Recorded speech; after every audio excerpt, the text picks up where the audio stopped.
नमस्कार, India voice देख रहे हैं आप। आपके साथ मैं हूं स्वीटी दीक्षित। बुलेटिन की शुरुआत करेंगे हम जानकारी के साथ। बता दें कि घोसी विधानसभा उपचुनाव की मतगणना जारी है। सपा प्रत्याशी सुधाकर सिंह 4067 वोट से आगे चल रहे हैं। चौथे राउंड की गिनती में सपा प्रत्याशी सुधाकर सिंह आगे हैं। सपा प्रत्याशी सुधाकर सिंह को अब तक 14,286 वोट मिले हैं।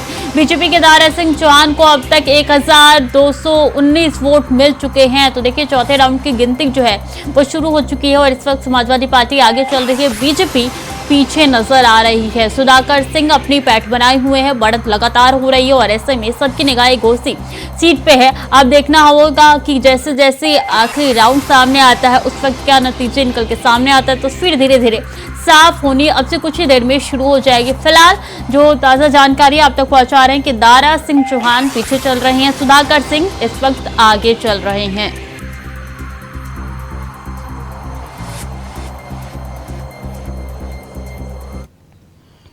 बागेश्वर विधानसभा उपचुनाव में मतगणना जारी है। उपचुनाव के चौथे राउंड की काउंटिंग खत्म हो चुकी है। बीजेपी ने चौथे राउंड में बनाई है बढ़त और बीजेपी प्रत्याशी पार्वती दास ने बढ़ाई है बढ़त और बीजेपी की पार्वती दास को अब तक 10,099 वोट मिल चुके हैं। कांग्रेस के बसंत कुमार को 9,623 वोट मिले हैं। तो इससे पहले हमने देखा था कि किस तरीके से यहाँ पे कांग्रेस आगे चल रही थी। अब देखिए कि बीजेपी की तरफ से यहाँ पे आगे चला जा रहा है।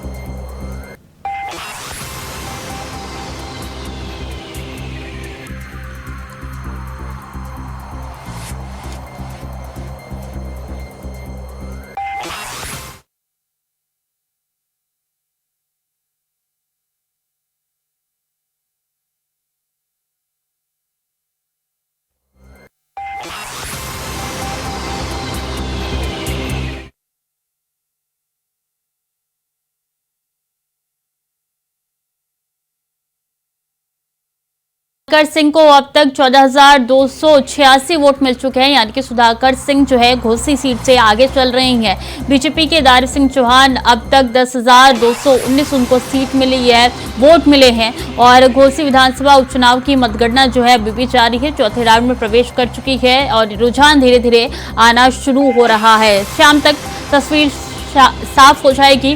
बता दें कि सपा प्रत्याशी जो है वो आगे चल रही हैं। और ज्ञानवापी परिसर में एसआई सर्वे का मामला है। मामले में आज जिला जज की अदालत में सुनवाई होगी। एसआई सर्वे की सुनवाई दोपहर 2 बजे होगी। परिसर में एसआई सर्वे बढ़ाने की मांग पर होगी सुनवाई। सर्वे की प्रक्रिया बढ़ाने के लिए 8 हफ्ते का मांगा था समय। 2 सितंबर को कोर्ट में दाखिल करनी थी सर्वे की रिपोर्ट। मामले में मुस्लिम पक्ष की आपत्ति पर भी सुनवाई होगी। मुस्लिम पक्ष ने सर्वे विलंबित करने का आरोप लगाया था। तो एसआई सर्वे जो है वो चल रहा है और ऐसे में बता दें कि 2 सितंबर को रिपोर्ट जो है वो होनी थी, लेकिन अभी जो है आज सुनवाई होने जा रही है और सुनवाई में यही पता चला है कि 2 बजे तक होगी।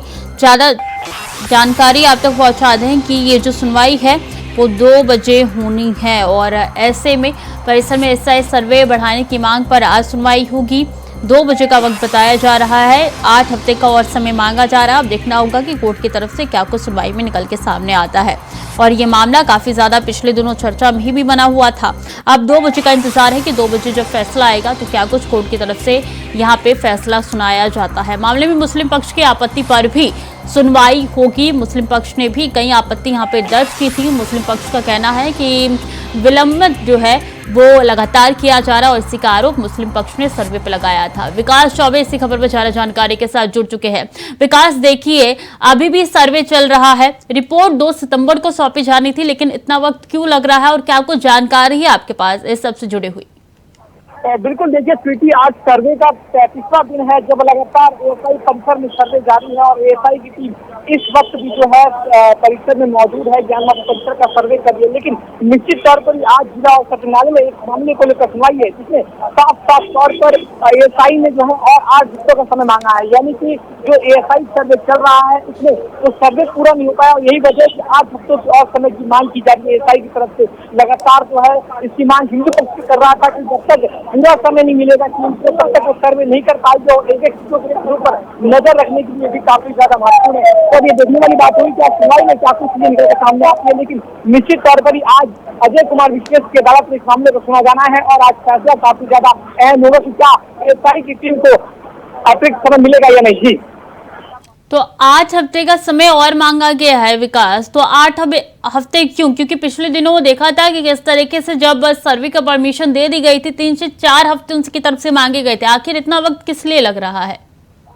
बिल्कुल देखिए, सर्वे जो है जितना आसान समझ रहे हैं उतना आसान है नहीं। यही जो है बात एएसआई के लोग कहना था, और हिंदू के अधिवक्ताओं का भी यही कहना था कि सर्वे जो हम समझ रहे हैं कि कुछ दिनों का सर्वे है, ऐसा नहीं है, क्योंकि एक एक चीजों के माध्यम से, नई नई तकनीकों के माध्यम से लगातार सर्वे चल रहा है, तो ये काफी ज्यादा जटिल है, उतना आसान नहीं है जितना आम लोग सोचते हैं। और सभी पहलुओं की जांच करना जो है अति आवश्यक है, और यही वजह है कि जब जांच करते हैं विधि पूर्वक तो उसमें समय लगेगा, आपको इंतजार करना पड़ेगा। लेकिन अभी 33 दिन में जितनी भी जांच हुई है, तो ऐसा माना जा रहा है कि अभी 40% के आसपास जांच जो है सर्वे है वो पूरा हो पाया है। लेकिन जो बाकी 60% है जिसमें बहुत कुछ मिलने की संभावना है, और वही 60% सर्वे निश्चित तौर पर तय करेगा कि आखिर में वो पूरा जो परिसर है वो किसका है। एक तरफ जहाँ हिंदू पक्ष से अपने दावा ठोक रहा है, वही मुस्लिम पक्ष से कहना है कि निश्चित तौर पर साफ साफ ये बरगलाने की कोशिश है, और जो ढांचा है वो पहाड़ों के अलावा कुछ और नहीं है। लेकिन जिस ढांचे को लेकर विवाद है उस ढांचे की सर्वे नहीं है, पूरे परिसर का, यानी कि जो वजू खाना है उसको छोड़कर पूरे परिसर का सर्वे किया जा रहा है। एएसआई की टीम मौजूद है और नई नई तकनीक लग रही है, तकनीकों के माध्यम से भी जांच की जा रही है। तो आपको वेट करना होगा और लेकिन चीजों को देखना होगा। ऐसा भी जो है एएसआई कह दिया। विकास, मुस्लिम पक्ष की तरफ से भी आपत्ति जताई जा रही है, क्या है वो चीज जिसको लेकर मुस्लिम पक्ष की तरफ से आपत्ति जताई जा रही है, जिसको लेकर भी 2 बजे ही सुनवाई होनी है?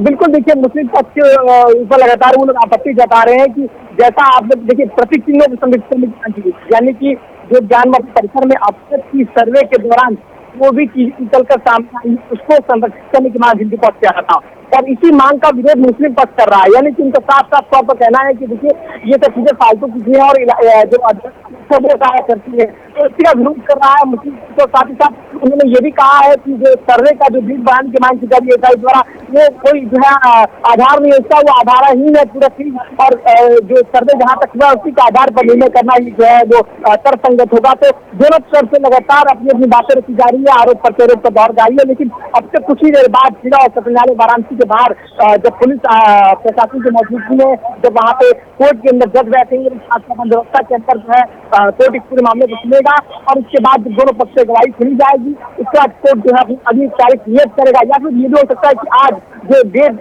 बढ़ाने की मांग की जा रही है एएसआई द्वारा, उस डेट को एक्सटेंड कर दे, यानी कि कोर्ट अनुमति दे, साथ ही साथ कुछ निर्देश दे एएसआई को कि आपको क्या कुछ रूल रेगुलेशन फॉलो करने हैं और किन किन चीजों का ध्यान रखना है आगे के सर्वे में। तो ये भी वेट एंड वॉच की पॉलिसी रहेगी, पूरा जो है एक तरह से इंतजार करना होगा कोर्ट के फैसले का, सुनवाई का। जी, तो क्या 50% तक यहाँ पे सर्वे पूरा हो चुका है?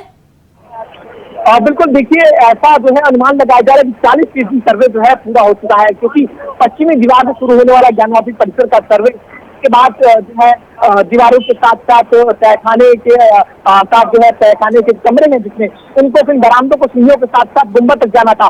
तो ये एक राउंड का सर्वे हो गया है, लेकिन अब जो आगे की कार्रवाई है उसमें कई तरह की तकनीकों का प्रयोग किया जाएगा, चाहे वो जीएनएसएस हो चाहे जीपीआर हो। जीएनएसएस वो है जो कि सैटेलाइट सिस्टम के माध्यम से बताया चीजों की मैपिंग की जाएगी। तो ये भी काफी ज्यादा जटिल है, और यही वजह है कि जो 60% सर्वे की बात कही जा रही है वो यही 60% सर्वे में चीजें सामने आएगी। जी, सबसे अहम बात तो विकास ये है कि क्या जिन शर्तों के लिए हाईकोर्ट ने कहा था उन शर्तों को ध्यान में रखा जा रहा है सर्वे के दौरान?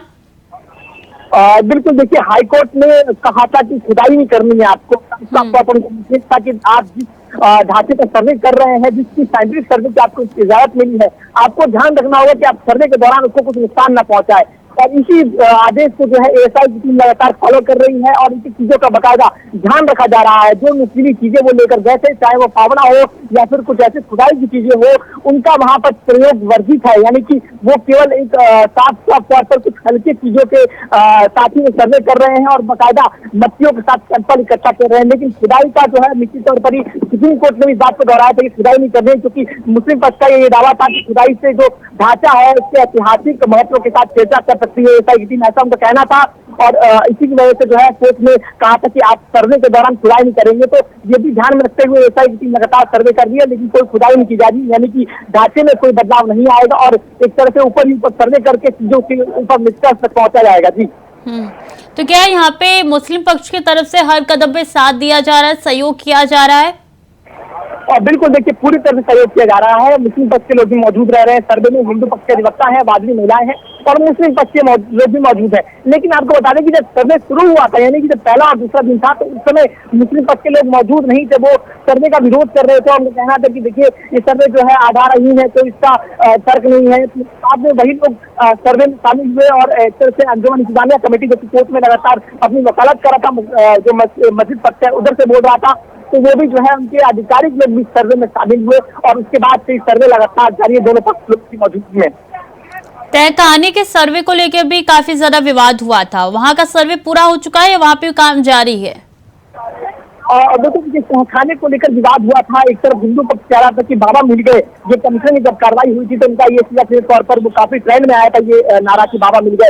लेकिन वो मूर्ति जो मिली है, क्या वो मूर्ति तहखाने की है जिसका ये दावा कर रहे हैं, या फिर जो चीजें हिंदू पक्ष कह रहा है कि वहाँ पे खुदाई के दौरान भगवान विष्णु की मूर्ति मिली है, माता पार्वती की मूर्ति मिली है, क्या ये दावा जो है वो सही है, क्या वो वीडियो जो है वो वहीं की वीडियो, इससे जो है सत्यता की पुष्टि नहीं कर सकते। लेकिन निश्चित तौर पर जब ऐसा दावा कर रहा है हिंदू पक्ष, तो कहीं ना कहीं ये दावा अगर खुदाई के दौरान इन इकट्ठा होते हैं तो वो दावा पूरे कार्रवाई पर मोहर लगाएगा और ये कार्रवाई उस चीज को सिद्ध करेगी। जी, वजू खाने का भी काफी अहम रोल है। हालांकि जब से वहां पे जो तथाकथित शिवलिंग मिली है, तब से ये कोर्ट ने कह दिया है कि वहां पे कोई जाएगा नहीं। इस वक्त क्या ताजा जानकारी है आपके पास? बिल्कुल देखिए, वजू खाने के पूरे स्थल को सील कर दिया गया है। उसके पास जज सेक्रेटरी, जैसे हम देखते हैं कि पीएम को जज सेक्रेटरी है, चाहे प्रेसिडेंट को जज सेक्रेटरी मिलती है, ऐसी ही उसको जो है एक ऐसे अभेद सुरक्षा जगह में इसको सील किया गया है जहाँ पर परिंदा भी पर नहीं मार सकता। वहाँ पे साफ साफ एएसआई को हिदायत दी गई है और सबको आदेश दिया गया एक तरह से कि आप वहाँ पर मिल जाएंगे, वजू खाने के साथ कोई छेड़छाड़ नहीं होगी, क्योंकि वहाँ का जो महत्व है, वहाँ के जो दावे हैं वो अपने आप में कई मायनों में अहम है। और जहाँ हिंदू पक्ष कह रहा है कि वो जो वजू खाना है वो शिवलिंग है, और वही जो मुस्लिम पक्ष कह रहा है कि देखिए वो साफ साफ तौर पर एक तरह से वो जगह है जो कि कथित शिवलिंग का हिस्सा है। लेकिन निश्चित तौर पर दोनों तरफ से जो है आरोप प्रत्यारोप जारी है। अब देखने वाली बात हुई कि क्या वो चीजें निकल के सामने आती है। हिंदू पक्ष दावा कर रहा है, वही मुस्लिम पक्ष का कहना है कि उस चीज को जो है संरक्षित रखा जाए, यही वजह से पूरा सील कर दिया गया है। जी बिल्कुल विकास, नजर बनाए रखिए, आपसे पल पल के अपडेट लेते रहेंगे। तब तक के लिए बहुत बहुत धन्यवाद आपका।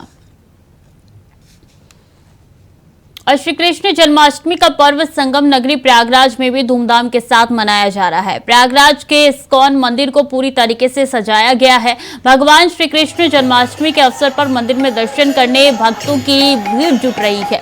श्रद्धालु श्री कृष्ण और राधा के दर्शन और पूजन करने के लिए मंदिर पहुंच रहे हैं। प्रयागराज के इस्कॉन मंदिर में सजावट के लिए लाखों रुपए के फूल और गहनों के साथ आकर्षक वस्त्र मंगवाए गए हैं।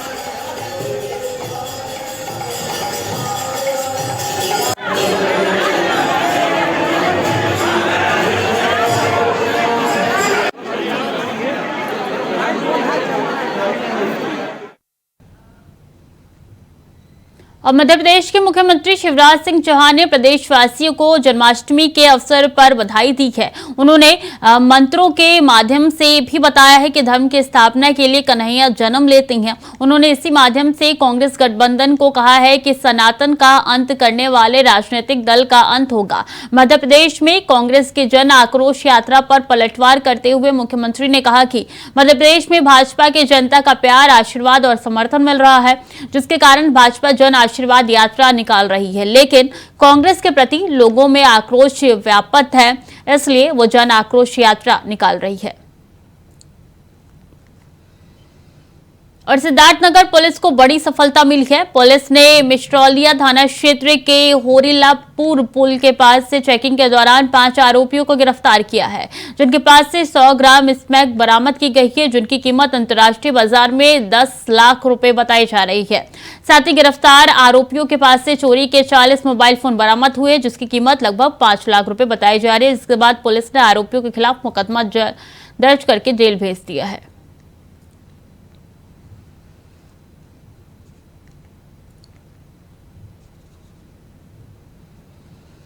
और आए दिन सनातन धर्म पर उठ रहे विवादित बयानों पर केंद्रीय मंत्री अनुराग ठाकुर ने क्या कुछ कहा, ये आपको सुनवाते हैं।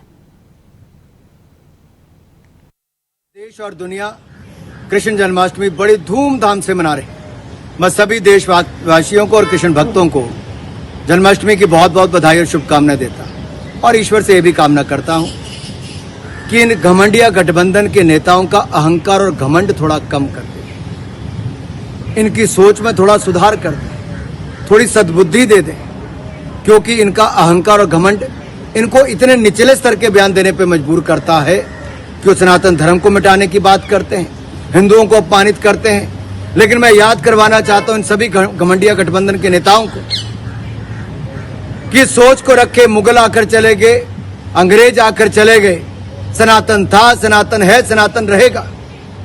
और श्रीमान राहुल गांधी जी की नफरत की दुकान में जो नफरती सामान है वो एक घमंडिया गठबंधन के नेता बेच रहे हैं। एक के बाद दूसरा हिंदू समाज को, हिंदू धर्म को और सनातन धर्म को अपमानित करने का कार्य कर रहे हैं। ये देश कभी स्वीकार नहीं करेगा।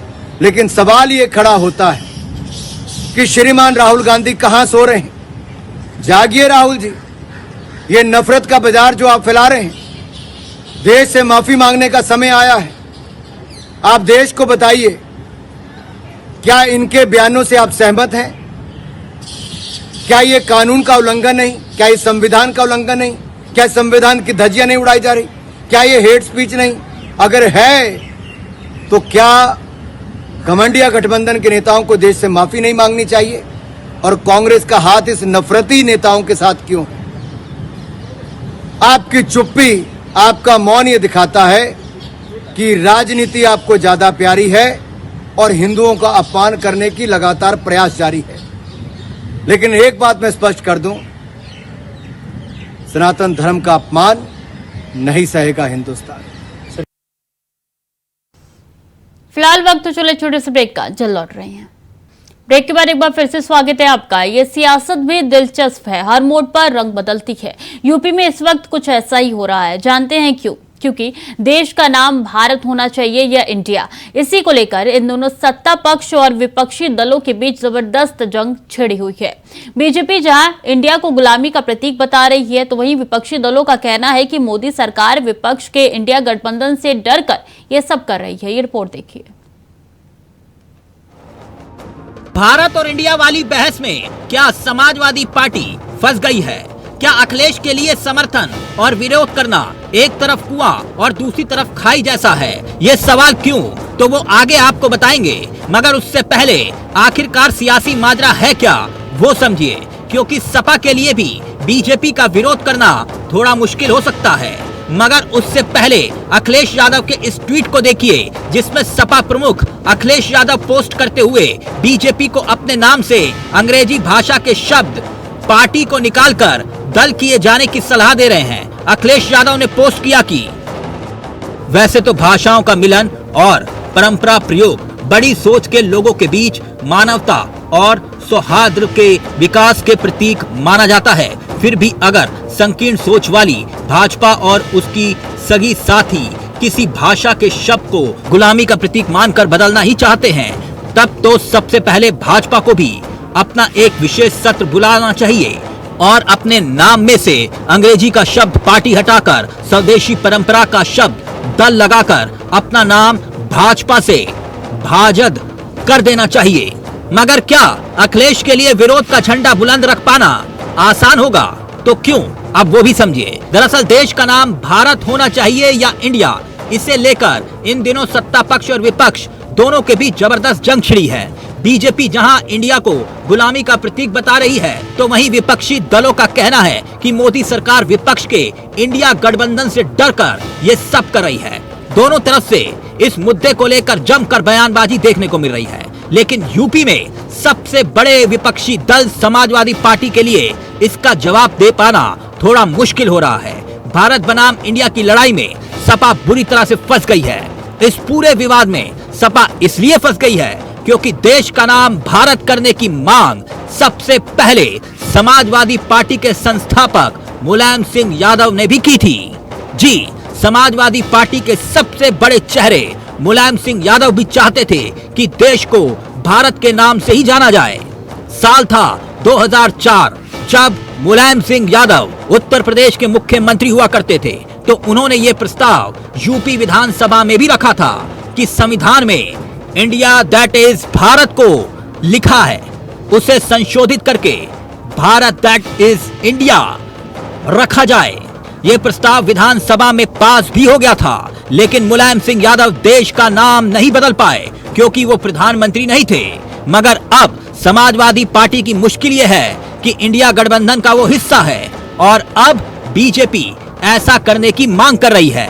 ऐसे में बीजेपी का विरोध करना अखिलेश यादव की मजबूरी बन गया है।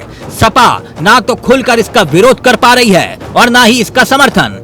सपा बस यही कह रही है कि जब मुलायम सिंह यादव इस प्रस्ताव को लेकर आए थे, तब तो बीजेपी ने ही इसका समर्थन करने की बजाय विरोध किया था। वहीं यूपी की आवाम भी इंडिया और भारत की बहस में अपनी राय रख रही है। देखिए, मेरे को तो लगता है इंडिया, ठीक है। उसका रीजन ये है, हम जैसे आज यंग जनरेशन है, तो यंग जनरेशन को थोड़ा भारत बोलने में थोड़ा सा अजीब सा लगता है। यंग जनरेशन के अकॉर्डिंग इंडिया थोड़ा बोलने में ज्यादा अच्छा लगता है, क्योंकि हम अपने आप को भारतवासी बोलते हैं, इसलिए इंडिया का नाम मेरे हिसाब से भारत होना चाहिए।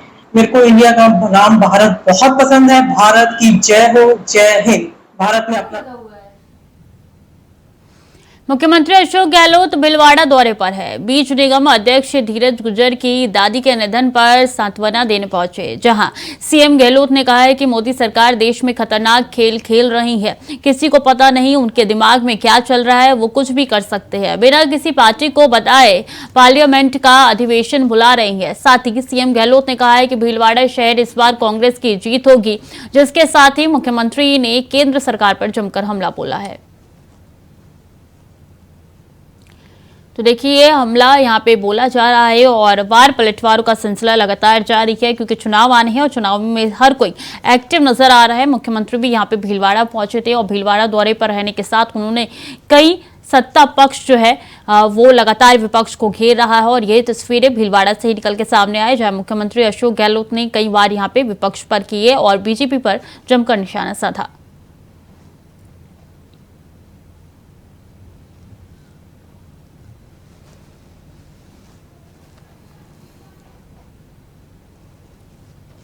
तो केंद्र सरकार पर जमकर बरसे हैं मुख्यमंत्री। राजस्थान के मुख्यमंत्री ने यहां पे भीलवाड़ा पहुंच के बता दें कि यहां पे कार्यक्रम में शिरकत की है और इसके बाद उन्होंने जमकर यहां पे केंद्र सरकार को घेरा है और निशाना साधा है।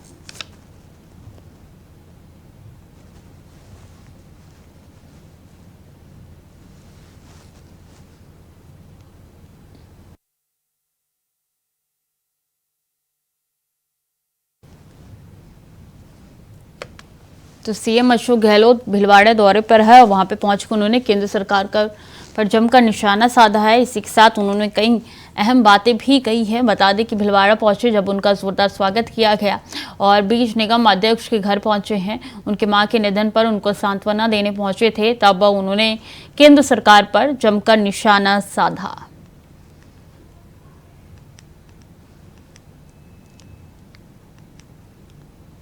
तो सीएम गहलोत ने कहा है कि भीलवाड़ा शहर इस बार कांग्रेस की जीत होगी, यानी कि भीलवाड़ा शहर में इस बार कांग्रेस की जीत होगी। ये भी मुख्यमंत्री द्वारा साफ तौर पे कह दिया गया है। भीलवाड़ा गए थे और भीलवाड़ा जाने के बाद उनकी तरफ से ये बयान निकल के सामने आया है। उन्होंने यहाँ पे केंद्र सरकार पर भी जमकर निशाना साधा है। सीएम गहलोत ने भीलवाड़ा दौरे पर पहुंच के बीज निगम अध्यक्ष के घर पहुंचे।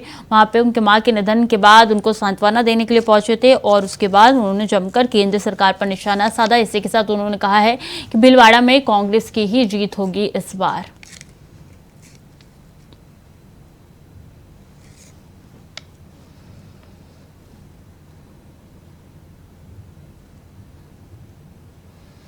और सीधे चलेंगे जहां पे सीएम भगवत मान पहुंचे हैं नियुक्ति पत्र वितरण समारोह में।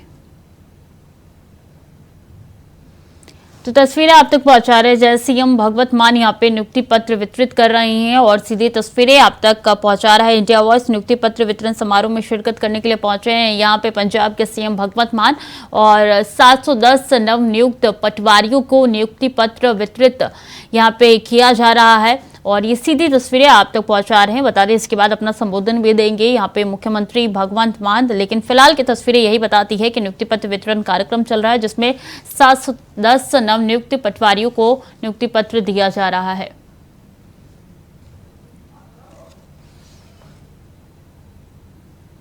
तो फिलहाल के लिए बुलेटिन में इतना ही। खबरें लगातार जारी है, देखते रहे इंडिया वॉइस।